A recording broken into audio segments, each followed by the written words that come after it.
bonsoir, cela dépend du moment où vous allez recevoir cette vidéo. Ici Maguette Ba Youth Advocate Clément à UNICEF Sénégal et je suis actuellement à Kolda, dans la région de Kolda au sud, accompagnée de ma camarade et collègue Adama Youth Advocate sur les questions de protection des enfants. Et j'ai le plaisir aujourd'hui de travailler dans une étude que nous faisons sur le paysage du changement climatique, comment aujourd'hui cela impacte les enfants. Donc avec Adama, nous allons essayer de voir comment ici à Kolda, elle arrive à percevoir ce phénomène et comment aujourd'hui cette question interagit dans les questions de protection de l'enfant et des jeunes filles. Adama, c'est moi qui dois te dire bonjour ou bienvenue ou c'est à toi de le faire? Ça dépend. Bonjour, bienvenue Maguette, ici à Kolda. Je m'appelle Adama Diallo, je suis de Kolda. Youth Advocate, tout comme elle, ici à Kolda, tout ce qui est protection et violence sur les gens. Et Adama, c'est quoi exactement tes activités ici à Kolda? Et là, je suis plus focus sur la sensibilisation, la prévention des mariages enfants, la lutte contre les grossesses précoces, mais aussi la sensibilisation, c'est tout ce qui est l'utilisation génitale féminine et de la communication entre les parents et ados sur les questions liées à la santé et hygiène menstruelle ici à Kolda. Et Adama, tu es née à Kolda? Née à Kolda, à Dabo, dans la commune de Dabo, mais c'est dans le département de Kolda. De Kolda. Oui. Tu es née, tu as grandi, tu as étudié, tu fais tes actions Dabo, Kolda, et tu impactes au niveau national et international.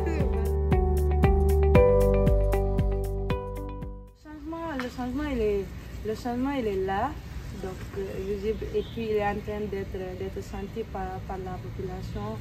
Déjà, sont ces conséquences qui nous suivent jusqu'à cette année. Je parle de ce qui est très récent, l'année passée avec les récoltes, donc qui dit Kolda, de l'agriculture, de l'élevage, donc de tout ce qui est en rapport avec l'agriculture pour la survie de certains parents, parce que l'activité phare de la région c'est l'agriculture. Donc si cette agriculture qui est source de revenus de certains parents pour survenir aux besoins de ses enfants ou bien aux besoins de la famille n'est plus ou bien porte préjudice, donc il y aura vraiment des conséquences. Donc tout ça est dit au feu de brousse qu'on est en train de cette année-ci. Il y a beaucoup de feux de brousse dans la région.